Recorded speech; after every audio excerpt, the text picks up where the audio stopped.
All right. Well, thank you guys all for joining. We're here for our August chapter meeting. Really excited.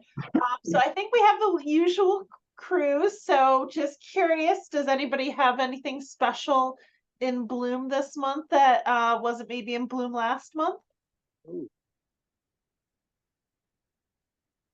Well, I've got I've got blue lobelia that's looking pretty good. Nice, nice. Marge? my turtle head is just starting to bloom, as are the cardinal flowers. And the rose mallow right now looks spectacular. It's full of big saucer-sized blooms. Oh, you'll have to send me photos of that. I will. And the Joe Pye has been blooming for a while, but it's huge. Mhm. Um, Yeah, I was really excited to see my turtle head just started coming out within the last couple of days, but my lobelia has been been around for a little bit, and I saw a few of my cardinal just start to they're not fully out, just just a little bit of red coming out. So I always love it because it's that and the scarlet bee balm that I always see the hummingbirds around, and I love them for that. So yeah. So Got ironweed that's about 8 feet tall. did you when you were over, Ray, did you see that mine's in my dogwood tree? Like it's that tall. No, I didn't. Yeah, it's in both actually my birch and my dogwood. Like that's like yeah. Yeah, I think this is the first year I've seen blooms on the ironweed, so I'm happy to see that. Really? When did you It's been plant kind yours, of, Marge? pardon? When did you plant yours? Last year, Okay. so maybe a little late in the year, so maybe it was just too late for it. But now it's really going great. It's real tall as well, but it's in kind of in the back corner of the yard, so I don't get back there to look at it that often. So I was happy to see finally blooming. Yeah, great, great. Yeah, I know it's a great late summer bloom and whatnot. So, all right, well, let's start off. So our agenda today is doesn't look like we have any new members online, but we do have several volunteer opportunities. We'll talk a little bit about chapter chartering, other updates, recent events and activities, which we have tons of, as well as upcoming chapter events and activities. And then if Danielle's able to join, we'll have a little discussion about what mistakes have you made in your garden. So, which for I'm sure many of us, or at least myself, is many. So in the last month, we did just have a new member join, and her name is Valerie Shy. So very excited to have new members. And don't hesitate if you know somebody that's potentially interested, don't hesitate to reach out to them, talk to them about joining us.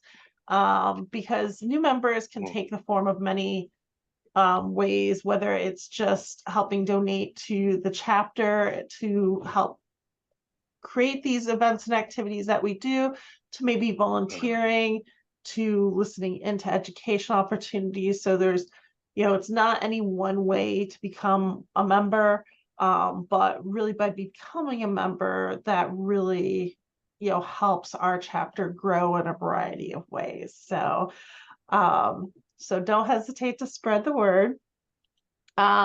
Next, volunteer opportunities. So one of the opportunities I want to talk about, Laura is not on the line since she's on vacation, is Laura is looking for an assistant, a membership chair.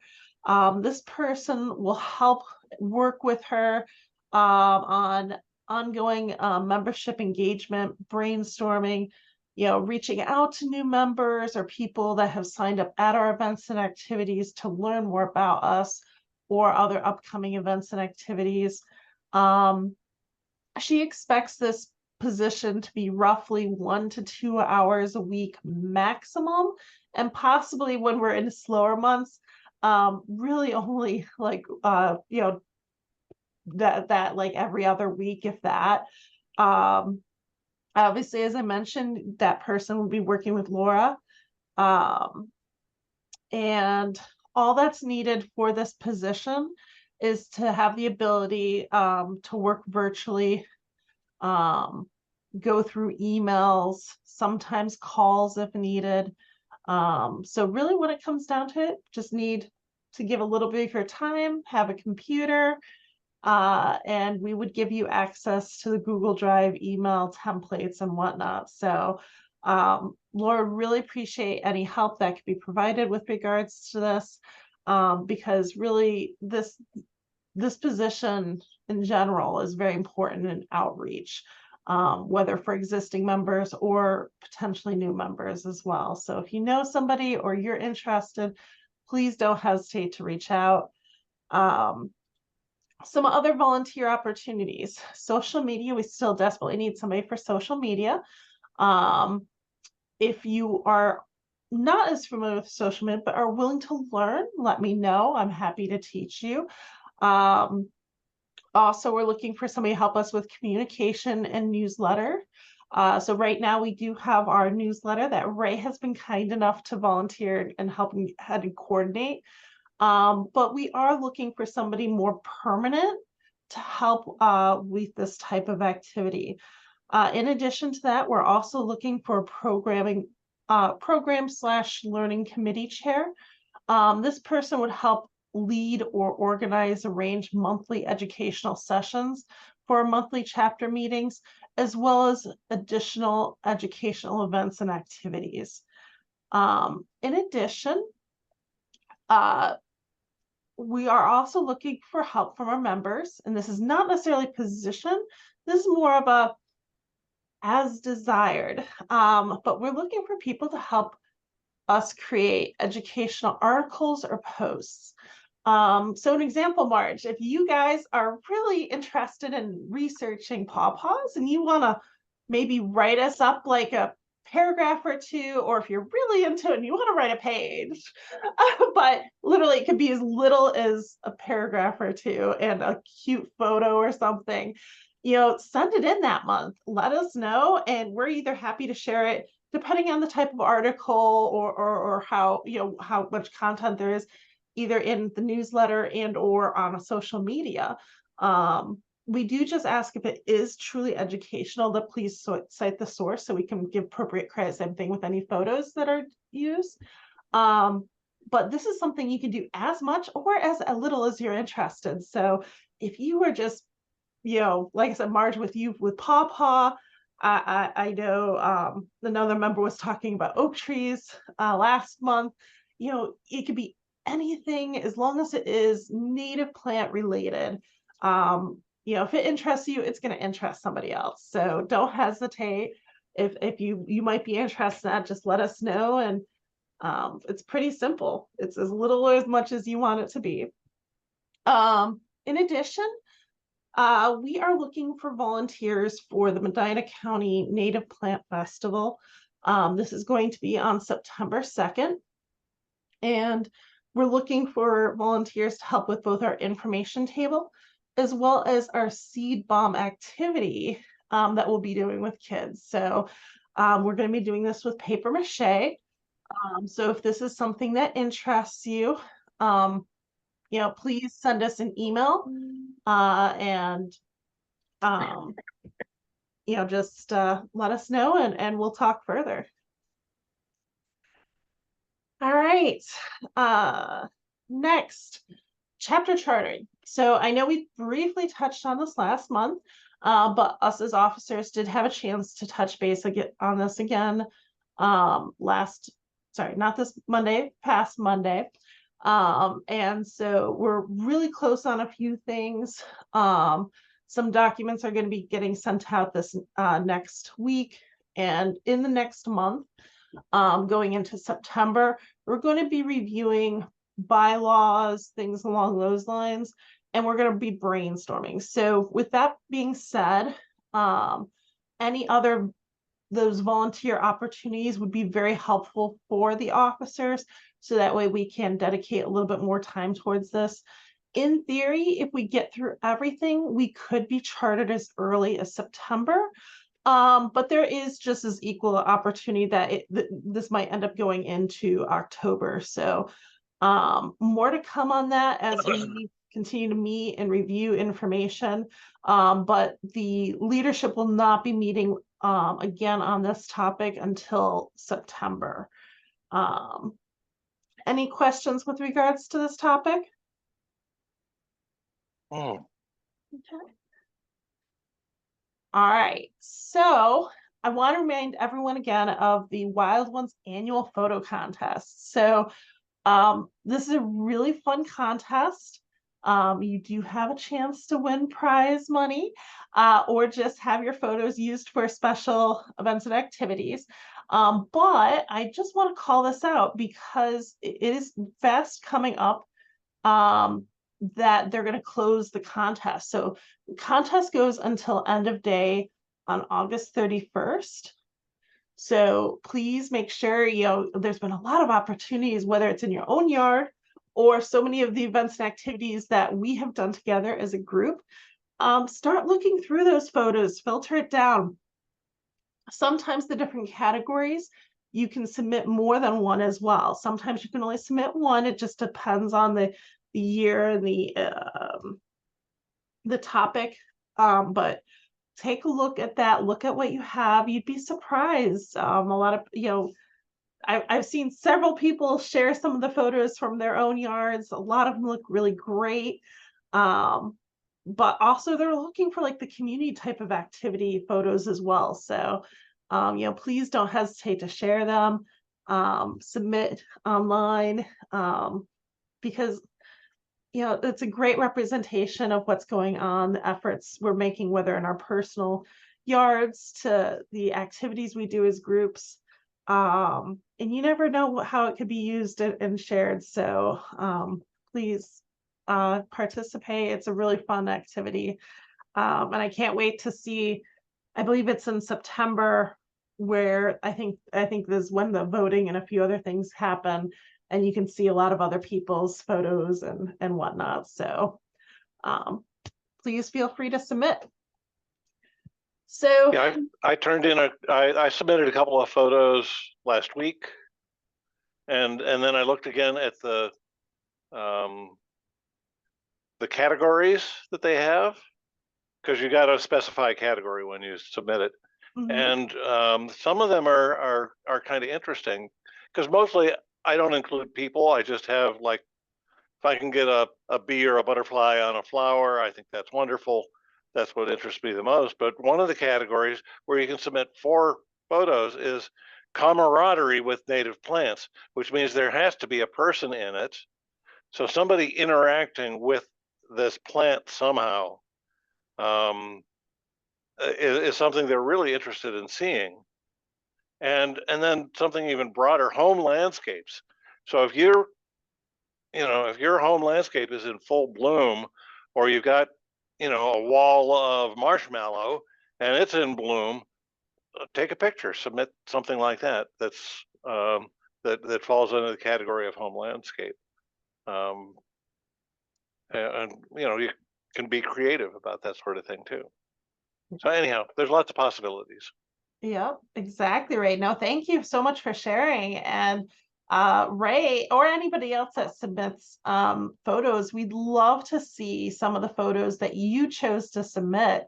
I just love to see, what the chapter did together, and maybe we can create a collage or something to share slideshow wise or whatnot. So something cool to do.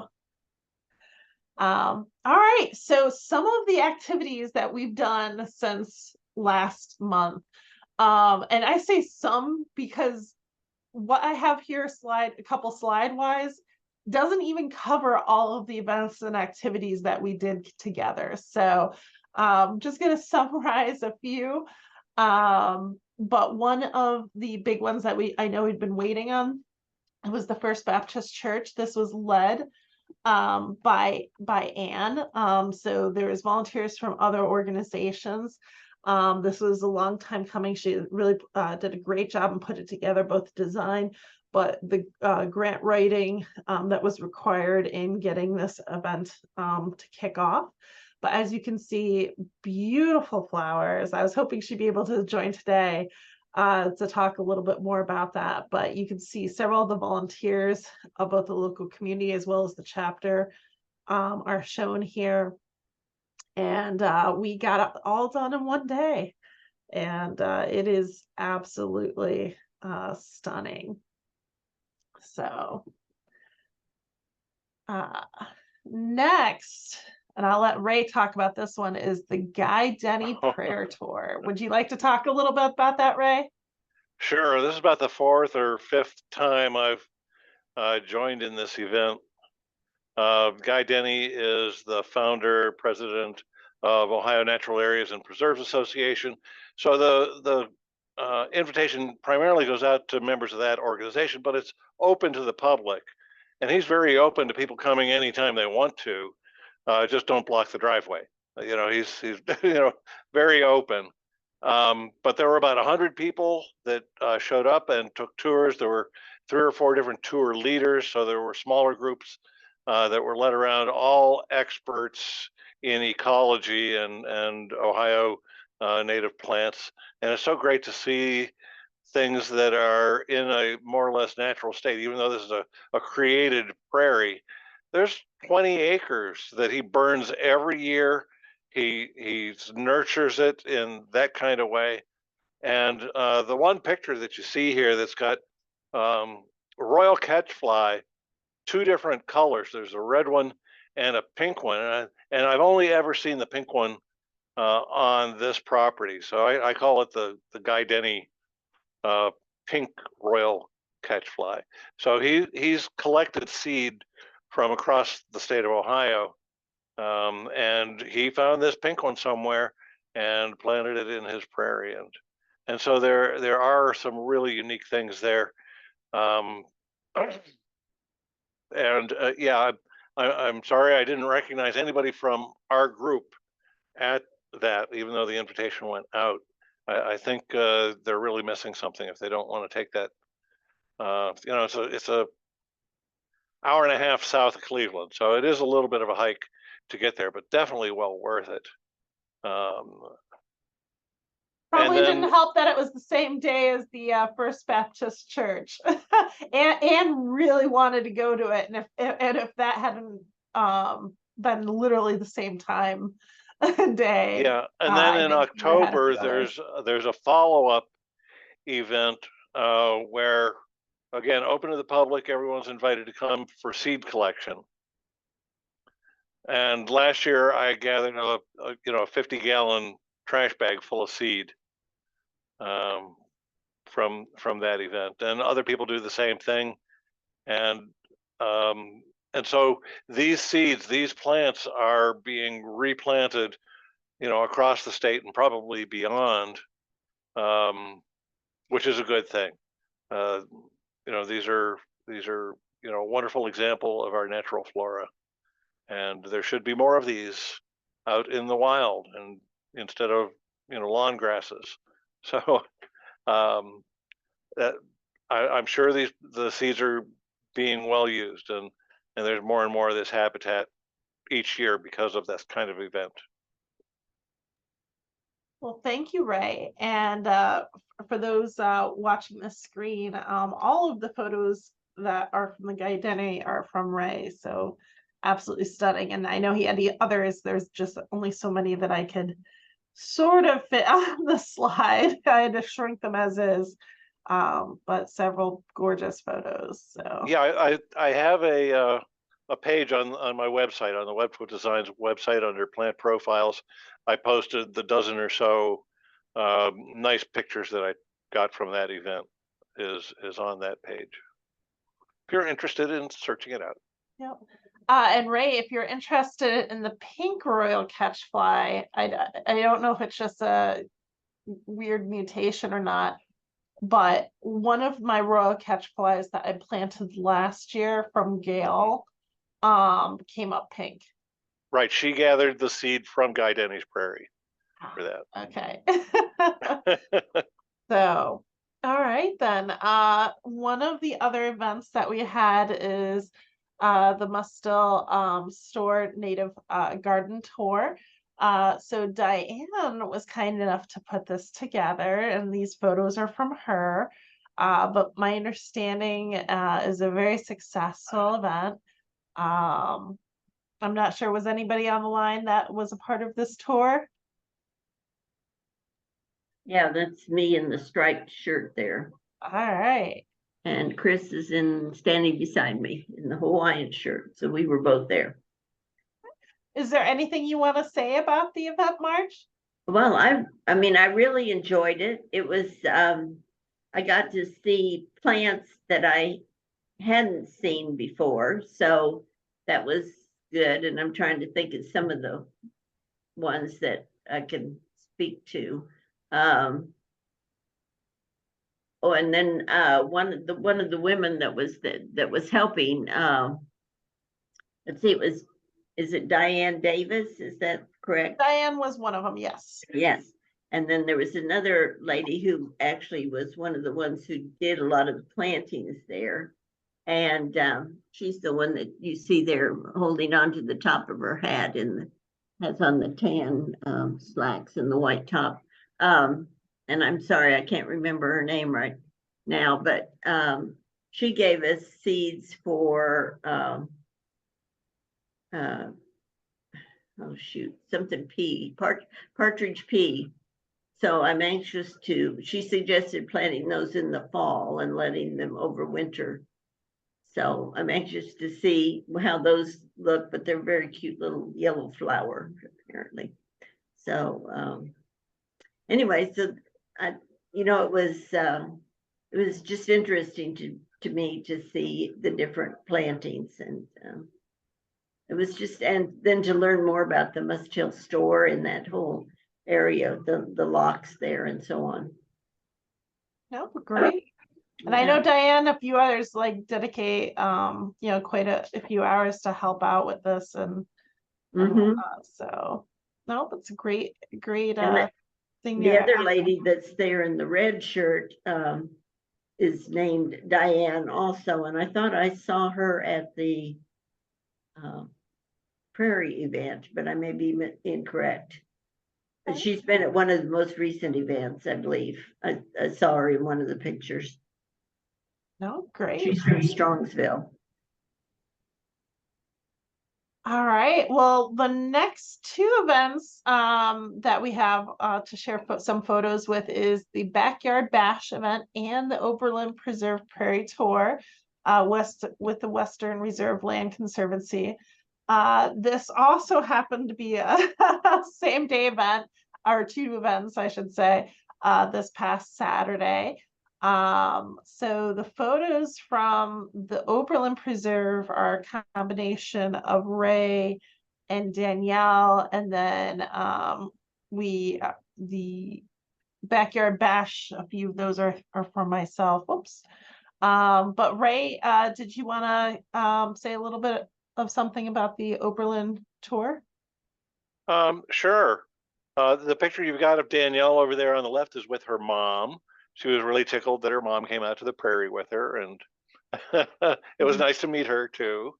But you can see a group photo, so there were about 10 or 12 of us there for the tour. And Kate Palacki led the tour. She's very good at it. She's the one who conceived of this project from the very beginning and has done most of the work in creating this prairie. 30 acres of prairie, that's not a small accomplishment. When she started 7 or 8 years ago with just a soybean field, poorly drained, not a very productive farm. The Land Conservancy purchased this land primarily for the woods that is off behind that group shot there. It was the woods that was the target, but it came with about 30 acres of old field of ag field and 30 acres of wood lot. And they said, well, gee, now we've got this old farm field. What are we going to do with it? and said, well, we'll make a prairie. And she started small, just did the first couple of acres near the front to start off with 1 year, planting with seed, and then each year moving it back further and further. And it's been a learning experience, and I've been there a lot of the way, helping in one way or the other, and been there for a couple of the burns, which is always a thrill. And a lot of plants from my yard have gotten transplanted out there. So it's a combination of seed and live plant restoration. And it's beginning to show some maturity, especially in the front. So things like compass plant, cup plant are kind of slow to mature. So they can spend 2, 3, 4 years just putting down a big taproot, and then they transition and start putting up flower stock. And some of that is happening now. So it's exciting to see the prairie maturing after this much time. No, that's great. I'm sad I missed it. Unfortunately, I was at the Cleveland Metro Parks Backyard Bash. And then Ray joined later with Keith. So they were, like I said, doing double duty that day, which is much appreciated. But all the volunteers that helped with this event and the others, we very much appreciate, especially Kate Plackey, who headed up the tour for this event, and who also happens to be a member. But for those that were able to join the Cleveland Metro Parks event, is really great. There was a lot of native plant sellers. We had Julie with Meadow City Nursery. We had Gail, and Natives in Harmony. The Metro Parks had naturalists there. They had activities for kids and adults. Kids could catch butterflies, and they also already caught several types of butterflies too. There were some crafts pieces. Ray, do you remember some of the other things that were going on?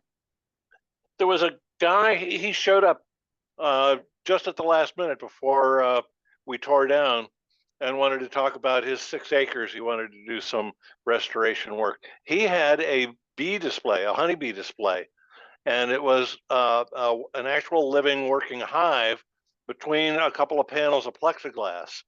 So you could actually see the inner workings of a beehive. That was awesome. And I wish I had more time to talk to him. Yeah, no, I agree with you.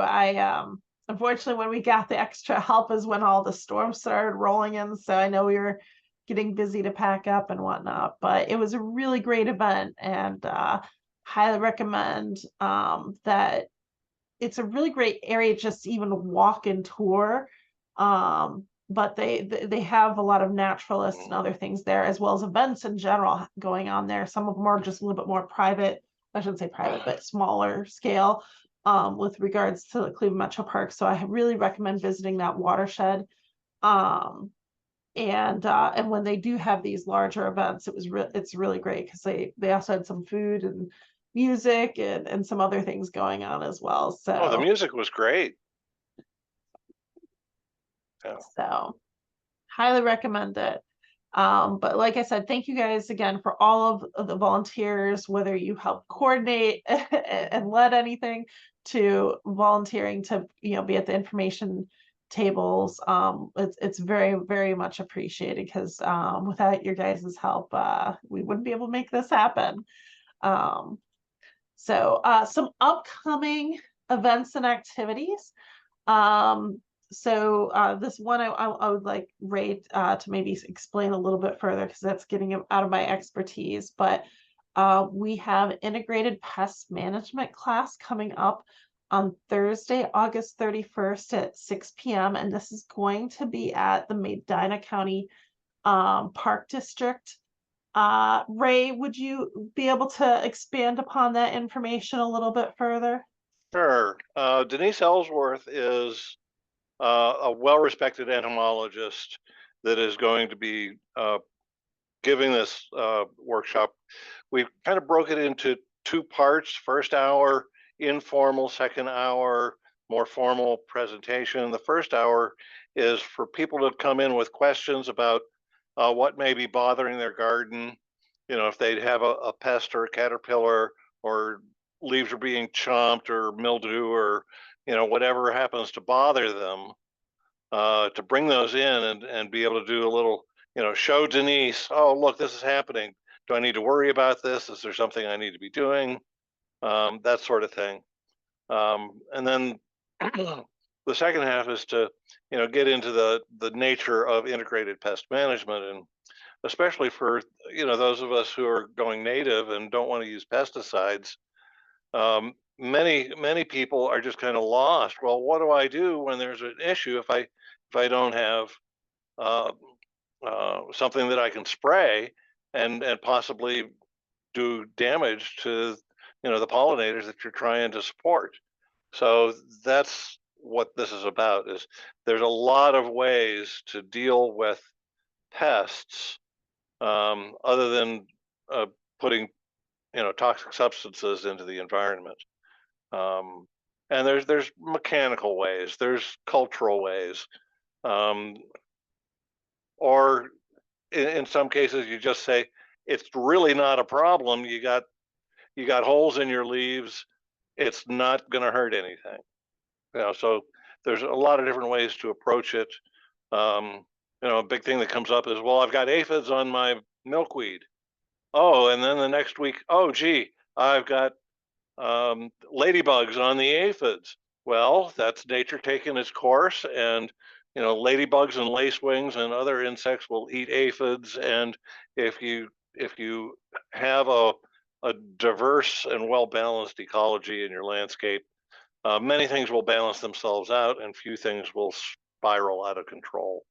And you can tolerate a lot of insect activity. So some of it is just what's in your head and what you think is an appropriate level of consumption in your garden, and some of it is, you know, little tricks of the trade for how you can minimize any serious damage. So that's what that's about.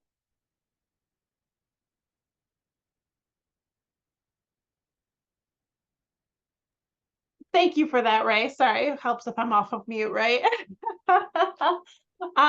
So one other event that I do want to call out that has not been solidified yet, and we'll be solidifying this within the next week, is in preparation for the Medina County Native Plant Festival. So obviously we do have the event. We're looking for volunteers on Saturday, September 2nd, but in preparation for that event, we're going to need help shredding paper to create the mixture necessary, so that way it's very easy for the kids to put the seed bombs together on the day of. So most likely this will be a little get together. I don't know if it's going to be in Berea or if it's going to be Medina. I think ideally it's going to be Medina, so that way we don't have to transport extra material. But there is a chance it will not be there. So most likely that week of, we'll put out a date and time, where we're just gonna ask people to bring together possibly newspaper, colored paper, you know, some other things, so that way we can have fun with the paper seed bombs. But you know, have it all pre-shredded, so that way we can do the activity with the kids on the day of without having to worry about, you know, all the little minutia pieces to prepare for it. So whether it's you have that type of paper, willing to donate and or give that time, you know, please just let us know. As I mentioned, we have the Medina County Native Plant Festival. So there's gonna be 3 things that we'll be doing as a part of that festival. We'll have obviously an information table, so we're looking for volunteers for that. We'll be doing that seed bomb activity.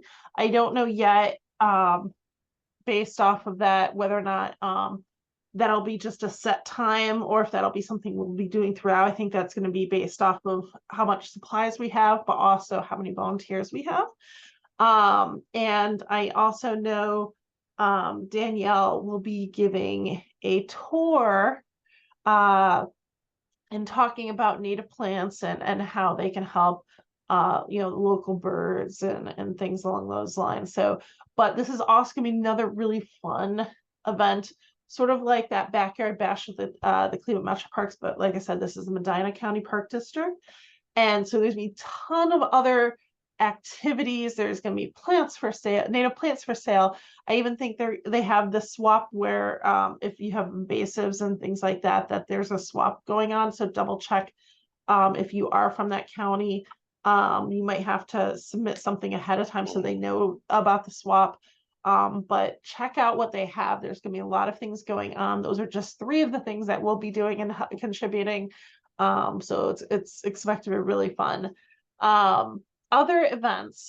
So we obviously have our September chapter meeting that'll be on September 21st. We'll also have our seed collection, dig it, and social event at Ray's House in Amherst towards the end of month, Saturday, September 23rd. And then going into October, we have that Guy Denny Prairie Tour seed collection event on Saturday, October 7th. And then in October, we also have our chapter meeting on Thursday, October 19th. So I want to pause here because I don't, for anybody that had looked at one of the questions I posted about our meeting today is I want to hear from you guys. Is there any upcoming events or activities that you've heard about that you might like to see us participate in going into September, October, or closer to the end of the year?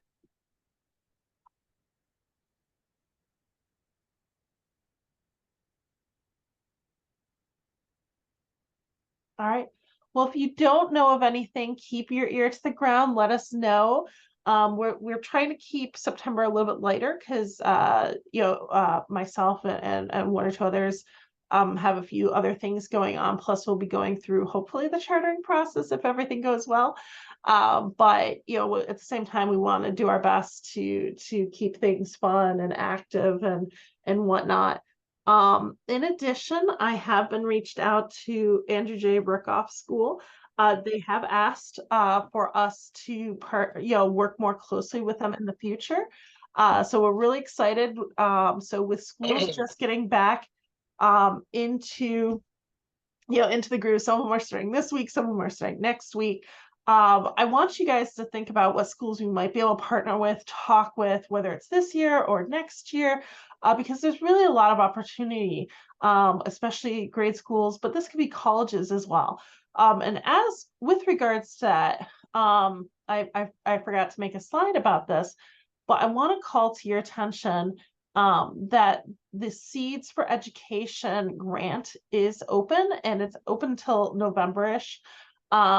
So if you know of a school that would be interested in planting maybe a native plant garden or expanding one or anything along those lines, share that information with them.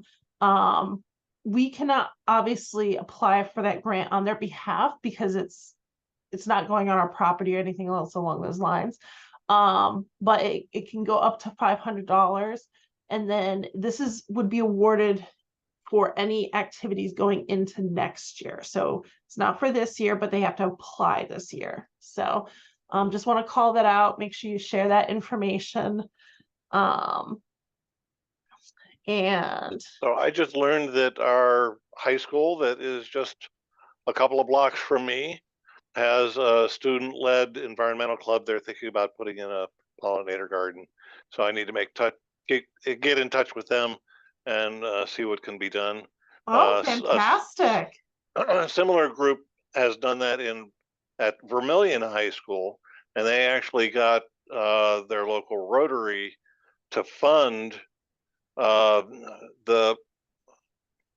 I think they did raised beds. So they made a place near the entrance to the high school, and the Rotary funded the the non-living component of that garden. So that was quite a contribution from them. And then they're working with a local native landscaper to figure out what the garden is going to look with. I don't know if they've done that yet, but that was in the works this spring. Okay, fantastic. I'd like to see that happen at every high school. Yeah. All right. Okay, so calls to action. So, just remember, check us out on Facebook and Instagram. We do, especially on Facebook, share a lot of great information. So make sure, if you haven't already, like our Facebook and our Instagram pages, to get the most information out of it. Also, that's not just liking the page, that's liking the post, because in case you're not aware of the algorithms, if you do not like or comment on something for a while, you sort of get lost. So if you haven't seen something from us a while, go to our page, maybe check out an article or two, or like it or comment on it, just to give that, that Facebook or Instagram, like a, hey, I like this type of content. And it'll pull us back into your feed. So also, we do our best to send out emails at least once a month with our newsletter, and we're trying to get a little bit better about, reminding people of events and activities as they come up. So, just check us out. If for some reason you aren't getting those emails and you are a chapter member, don't hesitate to reach out to us, let us know. But also be sure to check your spam. Just make sure nothing accidentally went there at first instead. So just be sure to check that out. Invite friends, family, the more the merrier, whether it's, like I said, just listening in on our educational pieces, to, maybe eventually becoming a member and volunteering, because we can't do this without you. And if you're interested in volunteering in any way, whether it's one of those official positions to that occasional thing, or maybe just helping us with the Medina County Park District event, send me an email, or us an email, I should say, at wildonesgreatercleveland@gmail.com. And of course, if you're not already a member, please become a member. So you can have the scan code there, or you can go to our website and click the join option there. Or if you're still having trouble, don't hesitate, send us an email, and we're happy to provide you a direct link for that. Before we get into our education topic, because I'm really excited, Danielle looks like she was able to join. Ray, did I miss anything? Oh, you're on mute. Sorry. There's one other date that I don't think we specified. The seed collecting at Guy Denny's is October 7th. If that wasn't in your list. Yes. Or if you didn't have that date, it's October 7th. Yes, we have it for October 7th. So, and who knows, maybe this time we'll see if we can get a few people to carpool, because that might be a little bit easier, because I know that's a little bit further of a trip. So, all right. If there's nothing else, Danielle, are you online? Are you ready? I am here. I am alive. Today has been. Was that a worry? Was that a concern that Today's been an hour behind everything. So it was like, the steam engine came to a stop and all the cars behind it just kind of kept crashing. But I am here. So the educational topic is more of a discussion, right? I mean, I love to learn from other people's mistakes. And I was wondering if anybody had some mistakes that they have made that they learned from, or that they are possibly even afraid of making. And I'll go first. I have no shame. So, well, I've been doing this 15 years, and it's, I've learned everything I know now from just making mistakes over and over again over the years. And so it's kind of hard to narrow it down. I would say that in the beginning, I did not give plants a chance to grow to their mature height. So in my designs, I would I would overplant. I would plant way too close.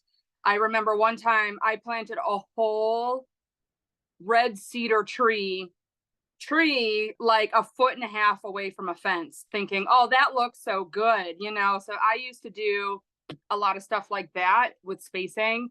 I would say that my current most common mistake has to do a lot more with like propagation. So I'm like a tough love type of person, and my schedule will just get crazy really, really fast, especially like, you know, March, April. And but it's kind of like that zucchini growing in your garden where it's not time yet. It's not time yet. What have you been doing? You're so behind. Like there is no in between. So I do a lot of winter sowing, and I'll start with my mistakes there. I'm like, okay, so like nothing's happening. We've got all this time. And then all of a sudden things heat up. The winter sowing that I've done in the milk jugs are all of a sudden dry.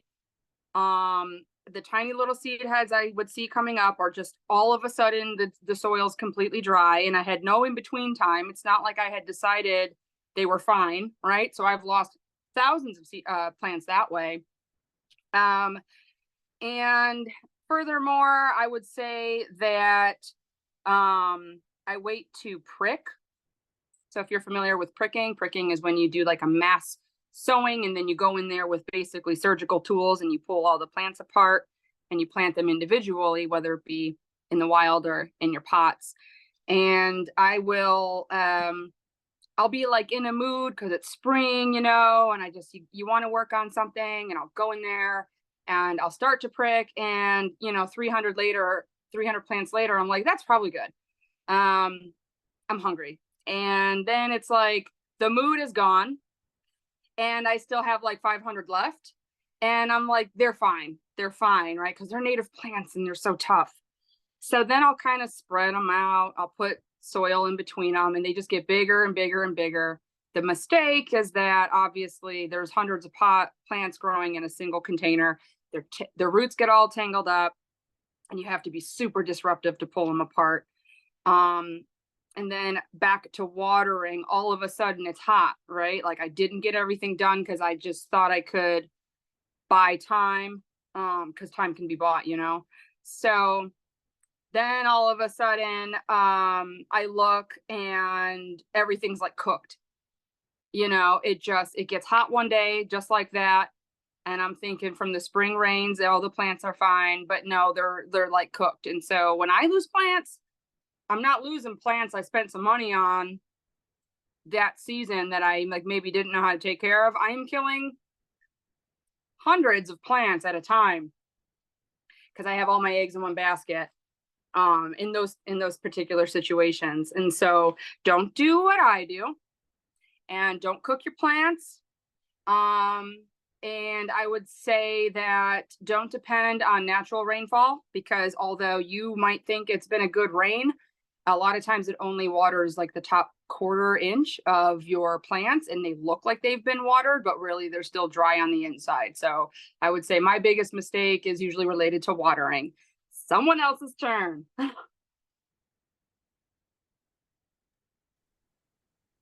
So mine's more of, I haven't addressed this yet, but so I installed a large portion of my front yard garden about 3 years ago. And sort of like what you'd started referring to, Danielle, is I did not appropriately size things out. I probably overplanted on top of that, but then on top of that. and now I have a few volunteers in there too, which doesn't help the situation. And I'm curious, do you just go butchering, or is there a strategy to how to manage that? And if it helps visualize, this is my big mound section that I'm most concerned about. I think everything else is very manageable. But that's the one that's like, oh, I don't know if I should just take a hatchet to certain things or if there's another strategy to it. It really depends on the plant the pro and con of native plants in this regard is similar, that they are so tough and they are built to regenerate, they are built to last. But on the same side or flip side of the coin, however that term goes, they have massive roots. And so it really depends on like what plant you're talking about. Like if you have a full grown fully mature switchgrass and you're like, whoops, that takes up a lot of space. Because you have that mound, it'd be easier to relocate it, but you would be taking a massive chunk out of your garden. And so if you're talking about But what I'm moving away hearing is invite a bunch of people over and dig out parts of my mound, and people go take stuff. Hey, that's my idea. Yes. Yes. I've had to move complete bushes. I mean, big mistakes that I just refuse to let the plant suffer. And I have had to dig really, really deep and really, really wide. And it is extremely hard because like what's heavier than soil besides like a stone, you know? So, I feel for you, I do, but you are at least at an advantage that you have that mound, and it's easily accessible that way. What are you particularly thinking of that has overgrown? Lots of things. I have now obedient plant in there, which shouldn't be there. I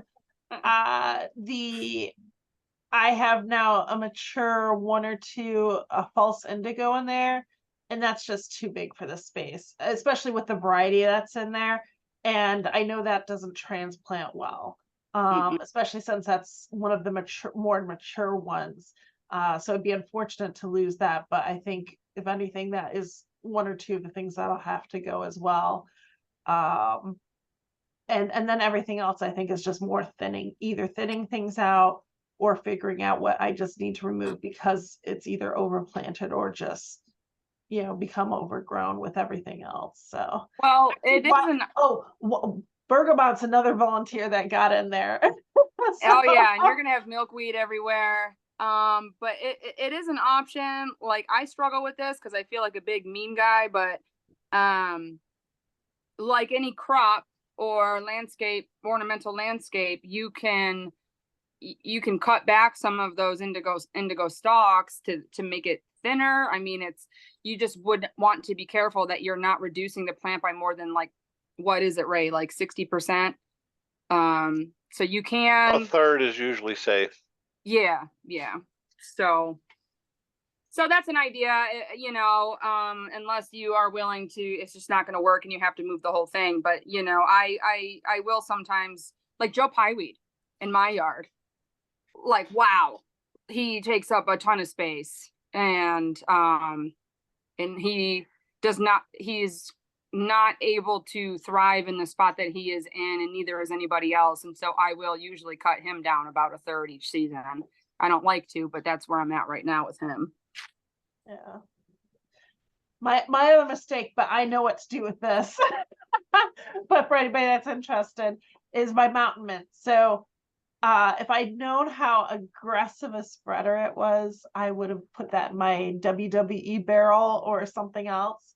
And for those that have not heard me talk about my mountain mint, I usually have to pull this out in just massive waves, like 2 to 3 times a year minimum. And I did not fully get through it this first time this year. I got a good chunk of it done.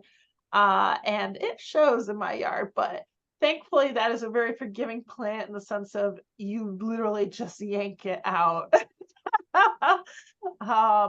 So either be very careful about planting that plant or just be prepared to do the work in my case. So I think those are the 2 mistakes I wanted to call out. Hey, Jessica. Milkweed Matt. Sorry, didn't mean to interrupt. Oh, I'm just gonna add, I was just wondering spent the last couple days, just digging out some stuff out of my garden. I feel horrible about doing it, especially this time of year, but I'm afraid I won't be able to identify it later. And it's just driving me crazy. That's secondly. So I took out, like, for example, one of the most aggressive plants I have in my garden is the false sunflower. Oh, yeah. I would Oh, not recommend that to Mine anybody. is huge now. Like last year, like, oh, it was like pretty good size. This year it's less. Oh, what? It's a massive Yeah. weed eater. Well, mostly I don't have that problem as much as it just, it take the seed, it just grows everywhere in the garden. Yeah. So I have to like traipse through trying to find all the other places where it's been, Yep. and I'm trying to wait till everything pretty much is like the flower seeds are dead, so that the pollinators can still get their pollen. But it's, that's a tough one, but I just decided I'm just going for it. So I've taken out that, and I took out some great the Golden Alexander, which is nice, but it's just so aggressive. I mean, I didn't really expect all that. I didn't expect that the plants would be that aggressive, especially with the poor soil I have, because that's my biggest learning, is that I should have done more with my soil, so that at minimum I'd be able to like weed because in the middle of the summer you can't even pull weeds out because the soil's so clayey and not amended in any way initially. So now that I'm pulling stuff out, I'm starting to add compost and try to amend the soil a bit so that I think it's fine for the plants to grow in. It doesn't need, that's true. I learned that from the beginning. You really don't need to do much with your soil. But if you want to weed, you do need to do something with your soil. That's my learning. So See, my lesson learned is knowing what weeds you can just pull out versus I have a special tool that goes down and then almost forks at the end with a curve metal thing. And for the deeper taproot weeds, like that's really good about helping get rid of those. yeah. That's a doer. That's called the doer. Doer. All right, there we go. Julie was just actually at the Backyard Bash, was also talking about a type of weeder, but I don't remember what she called it, but I guess it's more for surface weeds. A stirrup hoe. Okay. I was about to say, I'm like, I know nothing about it. I didn't see it, but she was trying to describe it to me, and yeah. Well, I had to use shovels because these things were so far deep. Shovels for weeds? Not for weeding. Oh, No, I'm yeah, sorry. sure. I'm sorry. Go back to the Okay. sunflowers. Yeah, I was sorry. about to say that is an impressive weed if it needs a shovel. Now, Yeah. Goldenrod plants, that's a whole needs a nother- shovel. Yeah, I've had to get some goldenrod that's out strong. too. That stuff's crazy. Well, Yeah. one of the curious things is that you go out to the prairie and you look at how obedient plant behaves in the prairie, and there's just nice, neat little patches of it here and there, and the plants in bloom are only 3 feet tall, and it's like, oh, that's a nice gentle plant, and then you take a piece home and you plant it in a garden, and it's a blitzkrieg. I mean, they're just taking over everything. Yeah, it's disobedient plant. Whoever gave it that name is a very mean person. They lie. For the sunflowers, I tend to I'm easily overwhelmed with them in some of the landscapes where the people I work for chose them. And so I usually minimize their impact in spring. Now, fall sunflower can be short-lived. So you want to keep some seedlings, you want to keep some of that regeneration going, but it is profound. I mean, every seed that hits the ground germinates. So I'll just tend to I'll take my doer, I'll take my stirrup hoe, and real early in the season when they're only 1 inch or 2 inches, maybe 3 inches tall, I lay them flat. I put them back into the earth. I just smush them all down, and they just don't grow to maturity because it's a lot harder to remove a plant from the earth after it's been around and it's had good days and bad days and ups and downs, and you get to know it a little, and you know, and it has space in your garden. It's a lot harder to remove them physically as well. So I tend to, they have those opposite leaves that are pretty easy to identify in the spring among other plants. And I just recommend being like, oh no, you don't, you know, and picking and choosing where they have shown up naturally that they are allowed to grow. And then all you have to do is you just do that once a year, you know? What about that Maximilian sunflower that you had, Danielle, earlier this year? What about it? Oh, I was just curious because you were talking about false sunflower, but I was curious about the Maximilian that I got off of you. Did you get a Maximilian off of me? Yeah, at the LCC event. Oh, I have not cultivated those. I've only played with those in the wild, so I don't know. All right. Well, then You'll have to let me know. I'll be curious to see how it pans out. Me too. So maybe I saw, and I hate to poke anybody out, but I think I might anyways. Milkweed Matt, were you there at the Oberlin Prairie this past weekend or whenever that was? Mr. Milkweed Matt? Oh, here we And go. Matt? Yep. Yeah, that was me. Hi, it's so nice to have you with us. Hello. Is the Hi, camera? Matt. Hello. I'm just learning how to use this, so Okay. I'm not Well, I'm not a zoomer. I'm you just got learning. a mistake you want to share with us?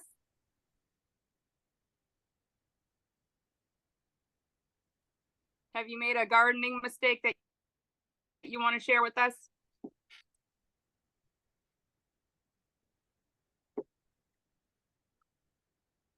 Oh, he's on mute.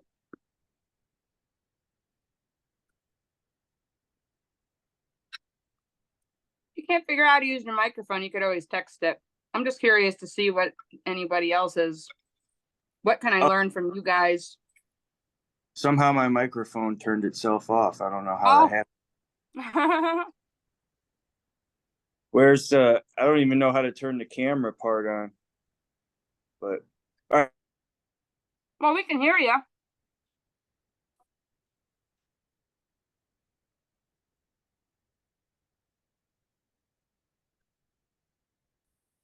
So you're on mute again, Milkweed Matt, but if I don't know why it keeps doing that. Is it on a timer or something? not on our side at least. Oh, all right. Well, I'll quit holding up the show here because I don't know what's going on. But so, all right, I'll stop now before my microphone turns itself off again. All right. Well, thanks for joining us today. Yes, thank Yep. you. So anybody else have any mistakes they want to share? Don't Well, be shy. I'll chime in. My mistake is planting the wrong plants early on. Like I planted 2 butterfly bushes. And it just kills me to cut them down, but I think that's what I'm going to have to do and get rid of them. And just from reading about what prolific spreaders they are, and they're going to end up everywhere, I think, where I don't want them. So that's the kind of thing I'm faced with. I've got some hydrangeas and some rhododendron in the yard, and as I'm replacing those, I'm not sure. I'm thinking for some of those, I'll just plant them elsewhere in the yard and be content with not having a fully native yard. But some of the ones that are the more egregious plants, I guess I'll just bite the bullet and just cut them down, remove them. So Yeah. that's my mistake. And that's hard. I think that we've all been there. I think that's part of our process, you know. I mean, I do have a rose bush that's 50 years old that's in my yard, and I openly love her and I will not harm her, but she's also not spreading or hurting anybody else. I am what my clients call a behaviorist.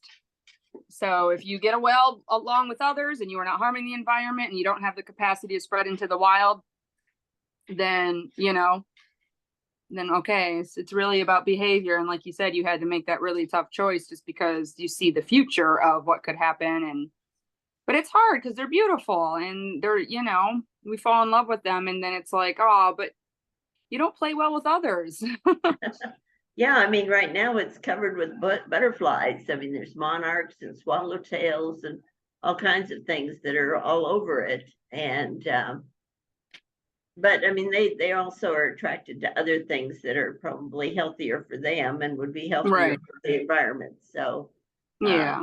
yeah, but I think that's a good way to think of it. If it plays well with others, maybe it can stay. But the ones that are going to be damaging to others, I think, need to go. Yeah. And then the other thing is just not marking things. So so I have no clue when they come up what they are.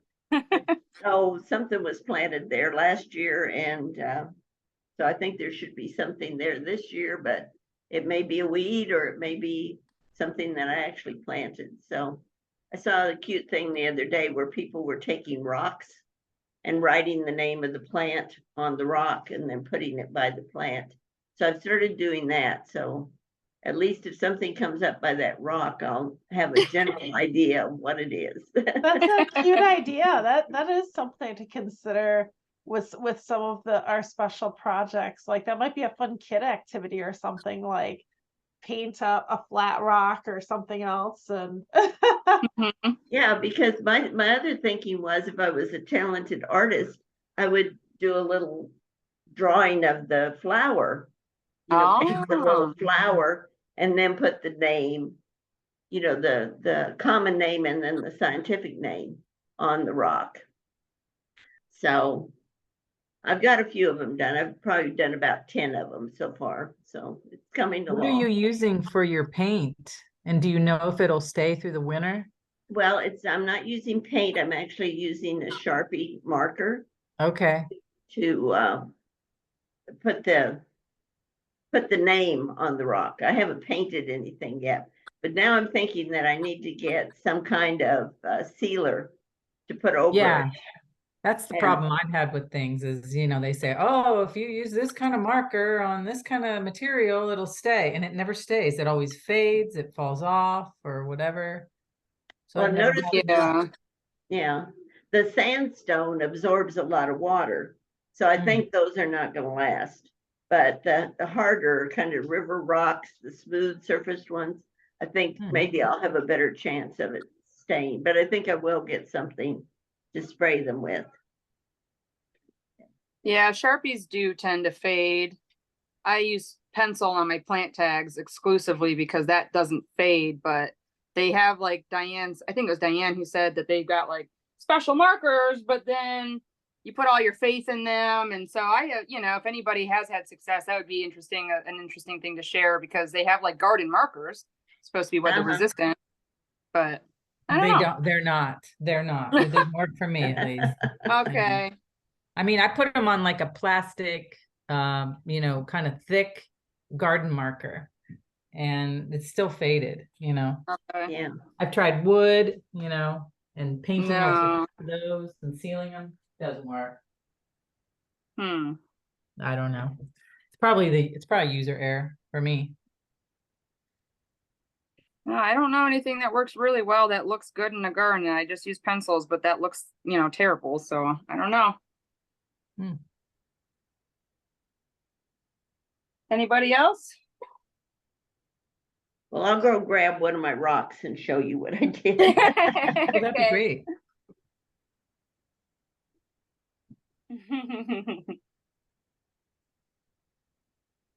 I love this. I wish we had like a mistake club because that's really where you learn the best, like I'm able to teach my students every day based on all of the mistakes that I've made. And I'm like, okay, so here's a few of the things that you do. Here's a whole bunch of the things that you don't do. Mm-hmm. I was about to say, I'd love to see us get together once a month, like once fall hits and or like through winter, just like have morning coffee or hot chocolate, Aw. talk about stuff. Yeah. Anything native plant or something related. Good idea.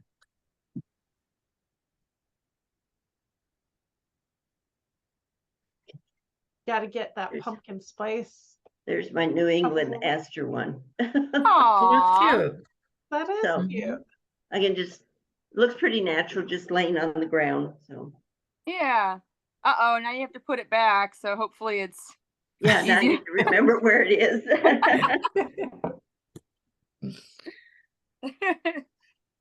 Hey Ray, I know that you had gone over some of the things in your yard that have changed, some plant communities that you had either had to go in and move things around, or I don't want to call them mistakes if you don't call them mistakes. I just know that you've told me that you've made some helpful changes in your yard. I don't know if you want to share any of those.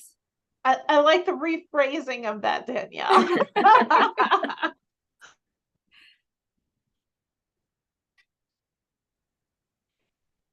You're on mute. Okay, there we are.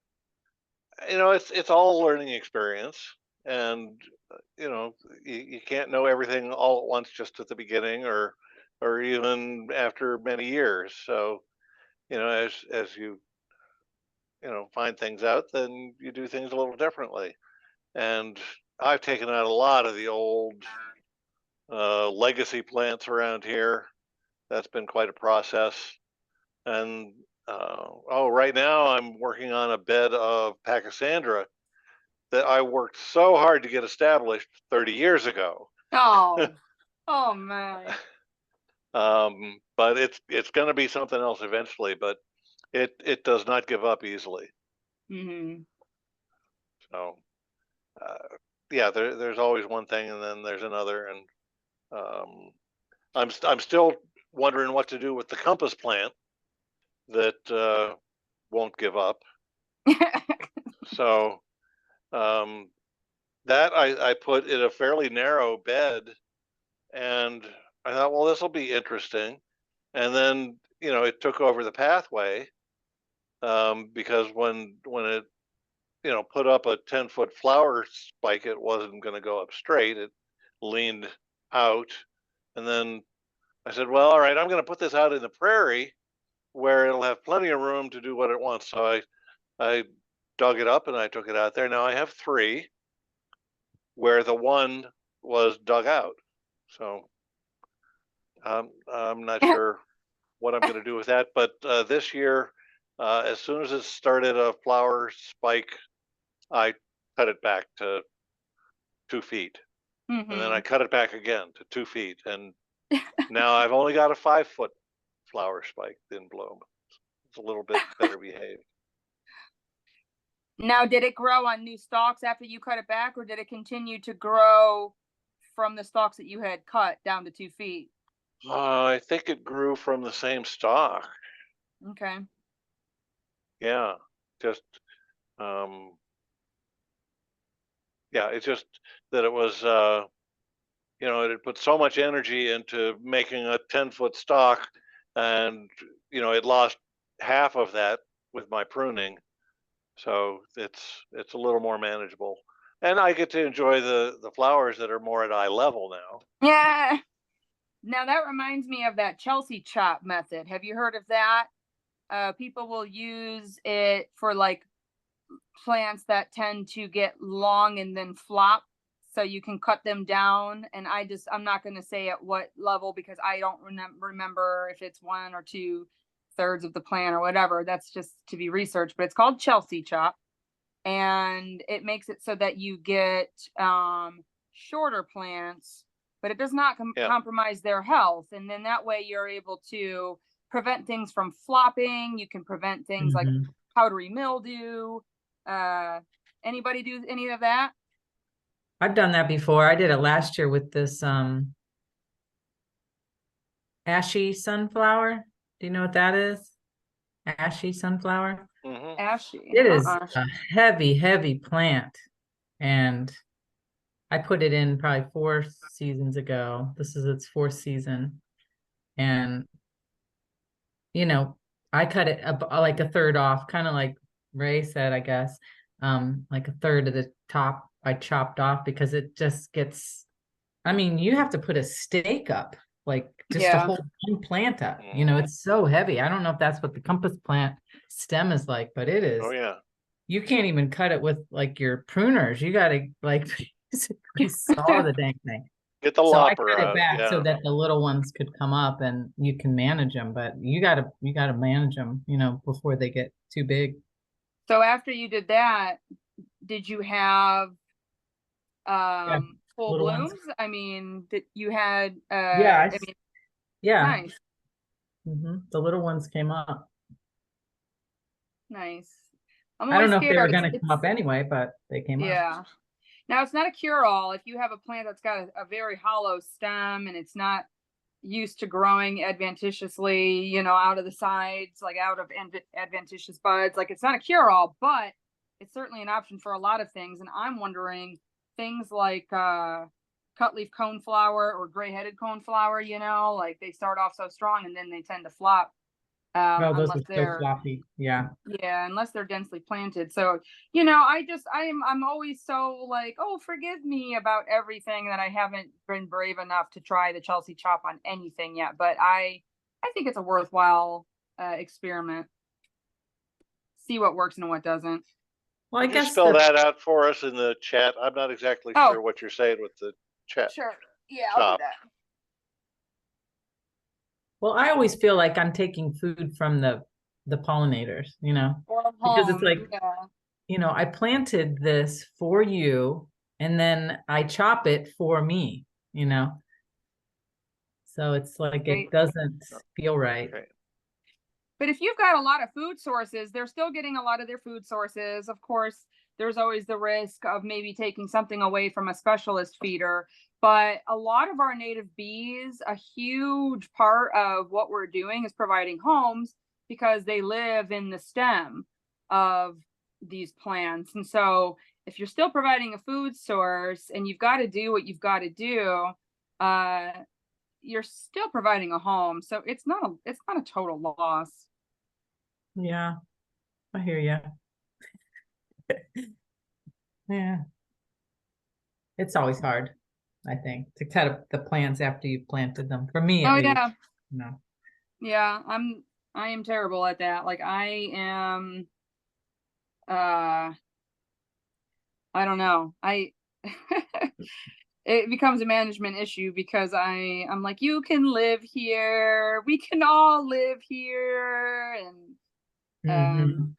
then I get some, you know, trouble on my hands, but then I just do big, you know, transplanting events or, you know, whatever. But yeah, like even I'll have to do it in the spring. It's kind of like, it's just easier because they haven't like spent all this time growing and Right. developing little personalities, you know, and so it's easier for me. That's why I got to do all my clearing and thinning in the spring, like especially with those fall sunflowers, because otherwise I feel bad.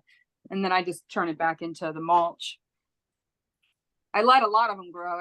I'm not, you know, I don't come and annihilate, but it does become easier on your conscience. Mhm. And nobody's living in them yet, you know. Mhm. But well,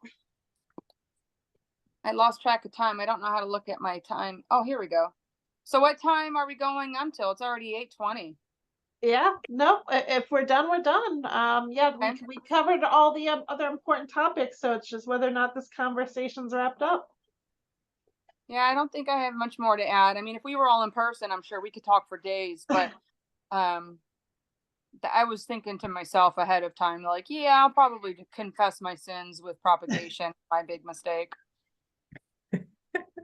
This one other thing I guess I'll share for lessons learned, I should say, maybe not quite a mistake, is I I've learned that when planting plants, when I thought about it and looked at like the heights, especially, and strategically laying it out, that I've learned that